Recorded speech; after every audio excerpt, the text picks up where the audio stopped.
permintaannya aja ya, permintaannya itu ya tidak terbukti dan meminta untuk dinyatakan tidak bersalah. Minta dinyatakan tidak bersalah. Iya. Judulnya itu, judulnya ini bisa dibaca.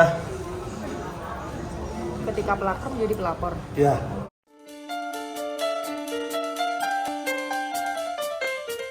Kau bisa penjarakan tubuhku, tapi jiwaku akan selalu bebas merdeka.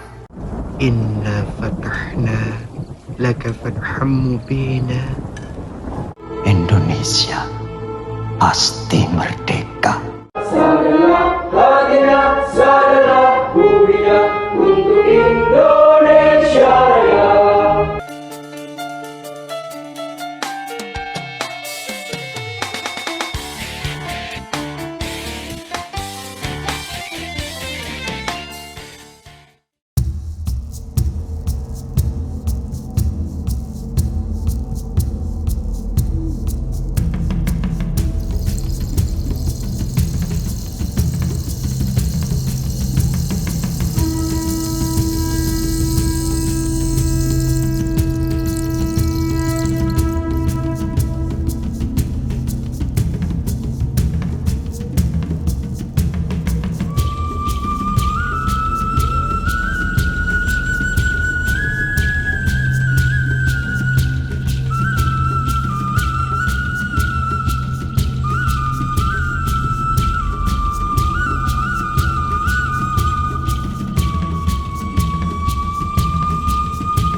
pernyataannya aja ya, permintaannya itu ya tidak terbukti dan meminta untuk dinyatakan tidak bersalah. Minta dinyatakan tidak bersalah. Iya. Ada bukti baru yang dibawa dalam pledoi ini apa? Sepertinya tidak ada. Tanggapannya atas pledoi itu? Ya kita hargai permintaan, nanti akan kita tanggapi dalam replik Rabu-Rabu. Kapan rencananya, Pak? 7 hari minggu depan. Berarti hanya menyanggah bukti, Pak? Ya? Hanya menyanggah bukti-bukti yang sudah Iya, disidangkan? iya. Yang dipersiapkan apa untuk minggu depan, Pak? Ya kita akan menanggapi dalil-dalil yang tertuang dalam pledoi. Namanya, Pak? Pak Ahmad Jaya. Ahmad Jaya. Iya.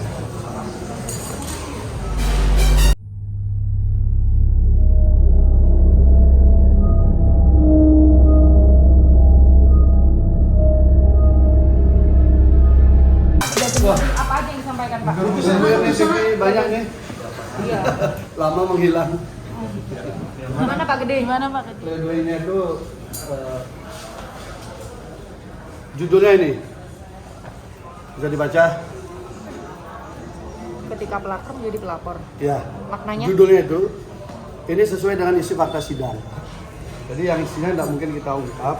Hanya saya hanya jelaskan aja jumlah halamannya adalah 438 halaman, di mana ini kita urai dari semua fakta sidang, termasuk juga awal mula kasus ini masuk ke pengadilan.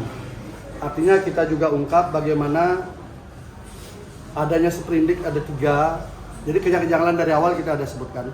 Sprindik ada 3, P19 sampai 6 kali, padahal aturannya tidak begitu ya. 3 kali sudah harus di SP3 kasusnya, ini 6 kali kita ungkap juga sebagai prolog. Tetapi yang paling penting adalah dari fakta itu kesimpulannya ini.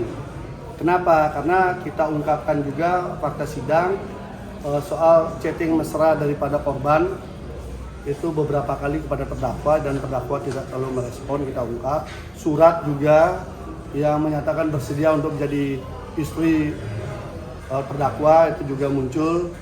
Jadi semua kita ungkap. Dan kami juga meminta kepada penuntut umum karena menghadirkan 2 peristiwa di dalam pidana ini untuk bisa membuktikan lebih terang. Khususnya misalnya peristiwa yang kedua. Peristiwa kedua itu kejadiannya kan pukul 2.30 dini hari. Pukul 2.30 dini hari di dakwaan itu sudah ketemu nama orangnya siapa-siapa yang terkait. Tetapi di sidang terakhir sampai tuntutan kemarin itu hilang semua. Lalu tiba-tiba saja si korban ini dari pondok langsung ke TKP itu yang jaraknya kalau naik mobil itu, naik kendaraan itu 30 sampai 45 menit itu tiba-tiba sudah ada di TKP. Kita minta untuk dijelaskan bagaimana caranya si korban bisa ke TKP pukul 2.30 dini hari di mana tempatnya sudah gelap. Karena di tuntutan hilang itu. Kenapa ini penting? Karena satu peristiwa itu gugur, maka dia pasal 65 nggak bisa dipakai. Jadi tuntutan sadisnya jaksa nggak bisa dipakai. Kita minta itu dihadirkan nanti di replik, bisa nggak? Kalau nggak bisa itu otomatis gugur. Karena apa? Karena nama yang disebutkan membonceng dia itu sudah membantah. Orang yang ketemu dengan dia di lokasi juga membantah. Orang yang katanya melihat WA ancaman juga membantah. Jadi sebanyak sekali peristiwa fiktif yang dikaitkan untuk itu seakan fakta. Tadi kami udah ungkap juga. Sehingga memang bacaannya cukup panjang ya. Cukup panjang, tapi yang pasti ini bukan novel fiksi, ini fakta. Ya. Dan di sini juga dihadirkan pertarungan antara saksi testimonium de auditu dan saksi fakta. Jaksa sendiri mengakui dalam tuntutannya bahwa mayoritas saksi mereka adalah testimonium de auditu dan meminta kepada majelis hakim agar memakai saksi testimonium de auditu. Padahal KUHP kita mengatur itu dilarang. Pelajaran hukum kita juga melarang itu dipakai, tapi JPU meminta itu dipakai. Dan kami hadirkan saksi fakta. Jadi saksi yang ada di lokasi, saksi yang melihat korban ketika ketemu dengan terdakwa, semua kita hadirkan di dalam pembelaan ini. Sehingga pertarungannya adalah apakah testimonium de auditu yang dimenangkan atau saksi fakta yang akan dimenangkan, kan gitu. Kalau testimonium de auditu yang dimenangkan, maka akan lahir peradilan sesat. Dan itu akan bisa terjadi kepada semua orang, tinggal sebutkan aja si A, nanti kita cari 1, 2, 3, 4, 5 orang, cerita sama, dia bersaksi di situ walaupun tidak ada di lokasi. Maka itu dianggap kesaksian. Itu yang akan terjadi. Dan itu akan menuju peradilan yang sesat. Kami menolak saksi itu karena itu melanggar asas-asas penegakan hukum dan keadilan. Kami ingin fakta sidang aja dipakai. Kami juga mengajak kepada jaksa penuntut umum jangan sekedar menjadi penuntut, karena jaksa itu juga penegak hukum, penegak keadilan, dia juga punya nurani untuk mengukur nuraninya. Karena itulah saya katakan tuntutan kemarin itu tuntutan yang sadis dan tidak berperi keadilan, tidak mengacu pada fakta sidang. Seandainya Bu Mia tadi hadir, mungkin dia bisa dengar ini. Bagaimana dia menuntut tinggi dengan gagahnya, hanya datang untuk menuntut, tapi tidak pernah mendengar hal-hal seperti ini. Dia hanya mengandalkan laporan saja. Ini kan memalukan juga. Makanya judulnya spesial sekali, ketika pelakor menjadi pelapor. Karena faktanya itu, tidak ada korban pemerkosaan, kemudian di waktu yang beriringan dengan peristiwanya, menyampaikan kata-kata chat cintaku, sayangku, mengirim puisi cinta, kemudian berbagai hal yang sifatnya merayu terdakwa. Itu ada semua dan kita lampirkan buktinya semua. Tapi nggak boleh. Berarti artinya menolak dengan bukti-bukti yang sudah di ini ya Pak? Oh, bukan menolak, kita hadirkan bukti-bukti yang ada. Justru yang dari JPU yang tidak ada buktinya, makanya dia pakai testimonium de auditu. Artinya saksi yang tidak ada di lokasi. Jadi saksi yang dihadirkan itu saksi satu ada di Pati, ada di Kudus, ada di Demak. Itu kesaksian di sini ada di Jawa Barat, ada di Lampung waktu peristiwa. Waktu peristiwa dan saksinya mengakui juga. Dan itu dipakai sebagai bahan untuk kemudian JPU menuntut 16 tahun Mas Beki. Makanya saya minta kepada warga Sidikiyah lawan terus dulu dengan doa. Karena seperti yang disampaikan Pak Kiai, ketika peristiwa penyerbuan oleh polisi ke sana dengan memasuki daerah-daerah yang dianggap sakral bagi warga di sana, beliau mengatakan, ini Pak Kiai yang menyampaikan dan saya juga sudah mendengar juga, setelah ini bintang-bintang berjatuhan, melati berserakan, untung-untung terapung, dan belum berhenti sampai di sini. Ya kita lihat saja, hari ini sudah berapa bintang berjatuhan, melati berserakan, ya untung-untung terapung diterjemahkan sendiri. Apakah sampai berakhir kapan kami nggak tahu. Tapi itulah keyakinan dari beliau dan warga yang ada di sana. Bang, rencananya besok kan akan mengajukan replik. Apakah akan mengajukan duplik? Oh iya pasti. Kan kita nggak tahu isinya apa. Makanya kami minta, tadi kami minta di sana, tolong jelaskan. Kayak peristiwa kedua, di dalam dakwaan dia sebutkan si korban melihat mendapatkan chat ancaman, dia kemudian menyampaikan kepada saksi A menyuruh datang, lalu saksi B mengantarkan naik motor, kemudian saksi C ada di situ. Di sidang, saksi A, B, C menolak semua. Peristiwa itu tidak pernah ada. Makanya kemudian di tuntutan, JPU mengubah cerita itu. Dari dapat chat, dia sampaikan pada saksi orang lain. Lalu tiba-tiba sudah ada di TKP, pemerkosaan terjadi. Makanya saya tanya, bagaimana cara si korban datang ke TKP untuk seorang perempuan pukul 2.30 dini hari? Nah, kita minta di replik muncul nggak? Kalau di replik nggak muncul berarti ya sudah jujur dong. Kan kita nggak boleh mengkriminalisasikan warga negara, kan itu melanggar HAM juga. Kalau memang nggak terbukti ya sudah. Atau juga bukan jaksa penyidiknya kan polisi. Yang mimpin-mimpin itu nyerang Sidikiyah kan sudah tumbang semua satu persatu tuh dari jabatannya. Kan bukti, teman-teman lihat sendiri kan. Dan saya sudah katakan awal sidang kan. Awal sidang saya sudah katakan. Nah itu karena itu petunjuk Pak Kiai. Dan buktinya Niko sekarang kena juga. Kalau hari ini dia kemungkinan besar akan terkena kasus HAM ya karena melanggar HAM juga waktu di pondok. Cara-cara dia kan melanggar HAM juga di pondok. Wajar kalau Niko hari ini kemudian harus tumbang juga bintangnya. Loh iya kan? Ini urusan keyakinan. Kalau sekarang kemudian dipaksakan peradilan sesat, pasti akan dilawan dengan doa juga. Kuat-kuatan mana nanti kan begitu aja. Oke cukup. Selanjutnya Senin depan. Ini nih tanggal 4. Iya. Yang boleh ini aja ya. Bentar, tahan. Ya.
nggih, hati-hati nggih, nafkah nggih. Assalamualaikum. Hati-hati ya, semua.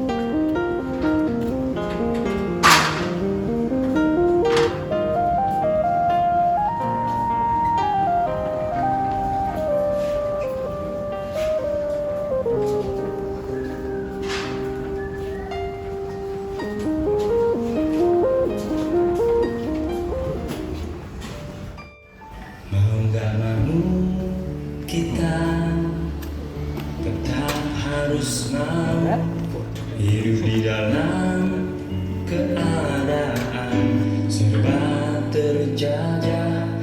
Mau gak mau kita harus bertahan karena cinta tanah air kita.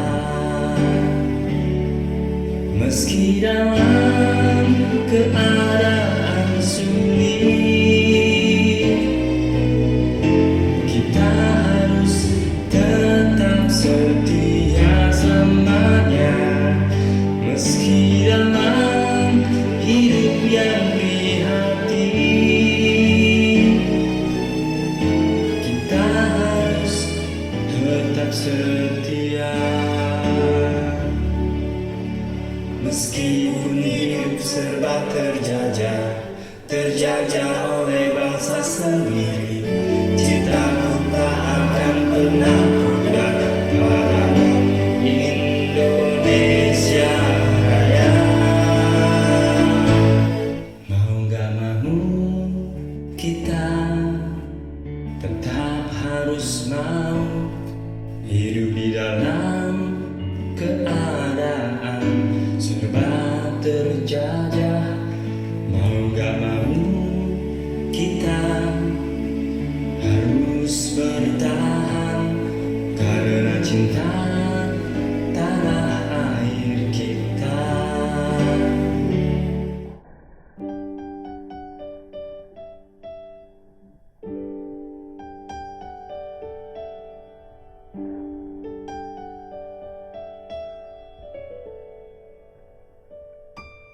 Mau gak mau kita tetap harus mau hidup di dalam keadaan serba terjajah.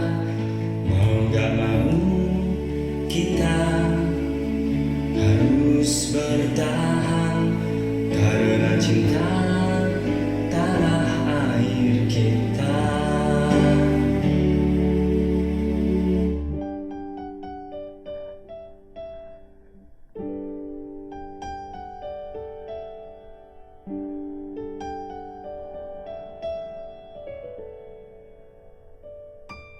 Mau gak mau kita tetap harus mau hidup di dalam keadaan serba terjajah.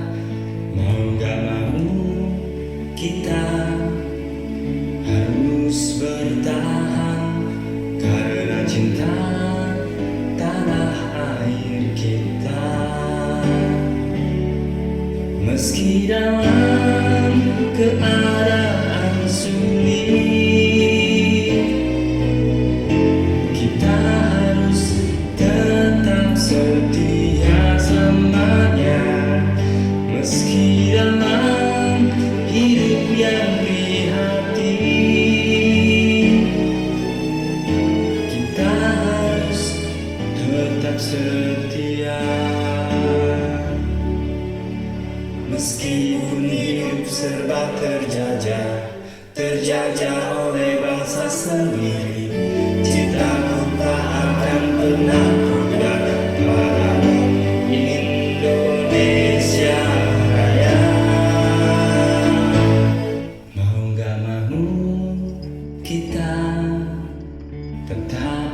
harus mau hidup di dalam keadaan serba terjajah. Mau gak mau kita harus bertahan karena cinta tanah air kita. Meski dalam keadaan sulit, kita harus tetap setia selamanya. Meski dalam hidup yang prihatin, kita harus tetap setia. Meskipun hidup serba terjajah oleh bangsa sendiri, cinta